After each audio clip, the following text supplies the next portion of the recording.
Thank you for joining us. Welcome to LumioseStation. Yo, LumioseStation, what is going on? I am NumbNexus. You usually would expect me to be PK, but I'm not. Something happened with PK, some urgent stuff, and he couldn't do it, so I am here taking his spot.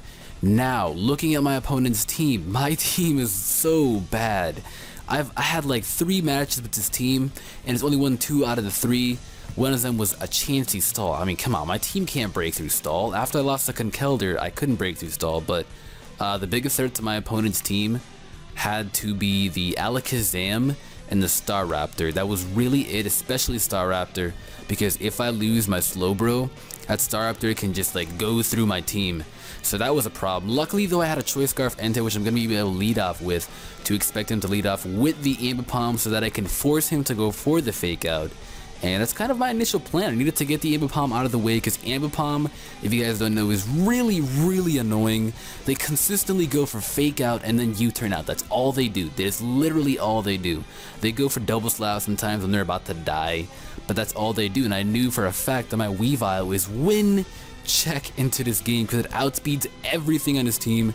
If the Staraptor is not Choice Scarfed, I outspeed everything on his team.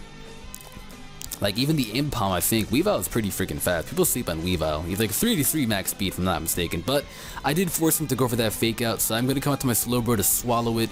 And not seeing the Life Orb recoil, I don't know what he is, so I wanted to stay in. He ends up going for the Fling. I'm like, I'm not catching that. But I unfortunately catch it because I'm that bro, and I get flinched.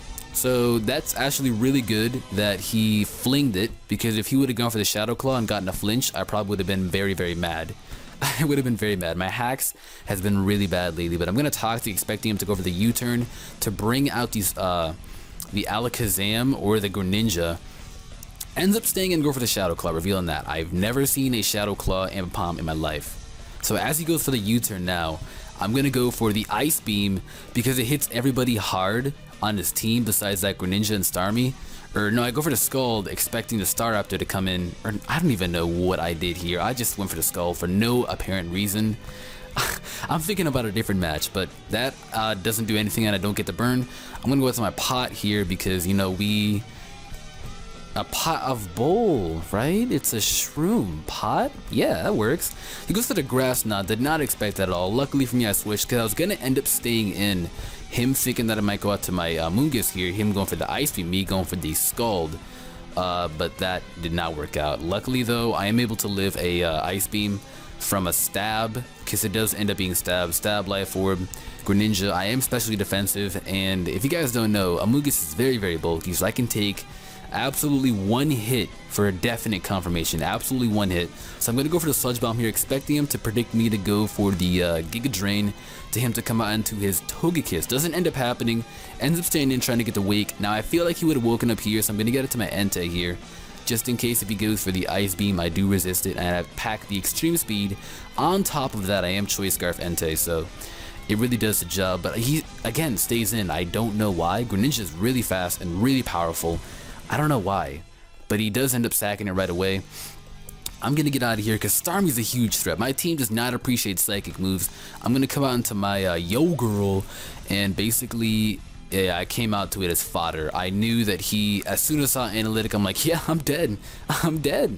So Analytic does more damage just the second turn that you go. If you don't go first, you have to go the following turn. So he went for Thunderbolt here before I attacked. So if I would have attacked and he would have attacked, the following turn he would have done more damage. So yeah, I died there. I had to get a free switch out into my Conkelder, so I had to sack it off. I end up doing that a lot in this match. I played really offensive and really safe at the same time. So I knocked off there, like predicting him to go for the Psychic.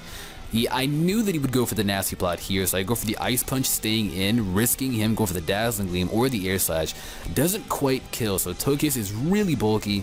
I gotta get out of here, and I gotta go out into my Amogus as fodder because I know he's gonna go for the Air Slash here. I was really hoping for him to go for the Dazzling Gleam, that we would be able to take one, and he would go for the Roost, and I'd Sludge Bomb it or Stun Spore it. Doesn't end up happening. Now I come out to my Entei here just to get that Sacred Fire off. I know he's not going to stay in, and if he does, he'll go for the Roost. I'm trying to get the burn on something right now, so I'm gonna go for that Sacred Fire over the Flare Blitz. I do pack that as well, but I want to get the burn on something. Thankfully for me, I carry the burn, or I get the burn, but it's not Natural Cure Starmie, so that's why I was so happy about it. It's not Natural Cure. And that Starmie is just in a bad situation right now. I have to sack my Entei though. I don't know if he's gonna go for a Psychic. I literally have to sack it. There's nothing else that I could have done, and he had a I mean, I didn't really need it that much, so I did sack it. It would have been nice though for him I don't know, it would have been nice for him to miss a Hydro Pump, but it doesn't end up happening. I got the burn. It's really weak. Weavile, come out and knock it off. That's all I have to do. I went for the knockoff over their Pursuit, mainly because if he would have gone out into, or no, if he would have gone the Hydro Pump off, or no, what am I talking about? No, if he would have switched out to anybody and I gone for the Pursuit on that, no, I'm done talking. Pursuit would have killed him regardless. Alright, but I'm gonna get out of here because I fear that U-turn. The Fake Out is kind of obvious as well. He does go for the Fake Out though over the U-turn, which is actually really good for me.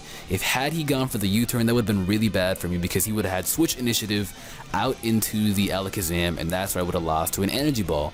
But he ends up going for the Shadow Claw. Now seeing that, I knew he definitely wanted to sack his Ambipom. I went for the Ice Beam though because it hits everybody really hard. So I went for that Ice Beam.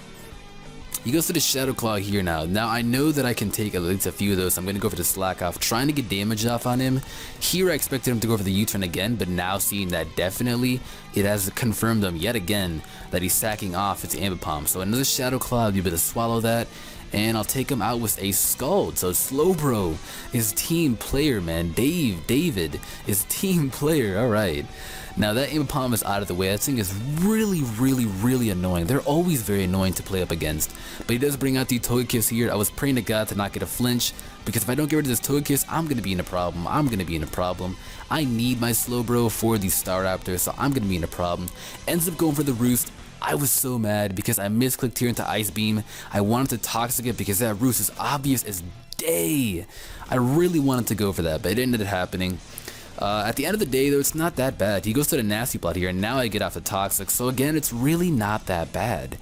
Now, I'm pretty sure that I can take at least any one hit, even at the Nasty Plot. I think I can take one hit, because I do have 16 EV investment in Special Defense.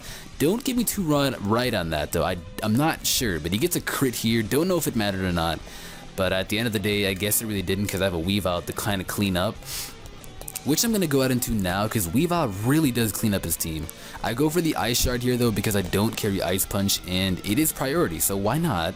I'm going to get off that Ice Shard. It's going to knock out the Togekiss, and all he has left now is the Staraptor and the Alakazam, and I was praying to God. I didn't even know, I just clicked. I clicked and I couldn't even summary it. I knew he was Mega first off.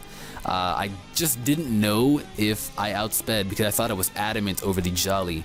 Thank you, Base Lord, though. I end up being the Jolly, and that's gonna be able to take out that Alakazam with that powerful knockoff, smacking him down in the face. Oh blah, and he gets taken out. He's dead.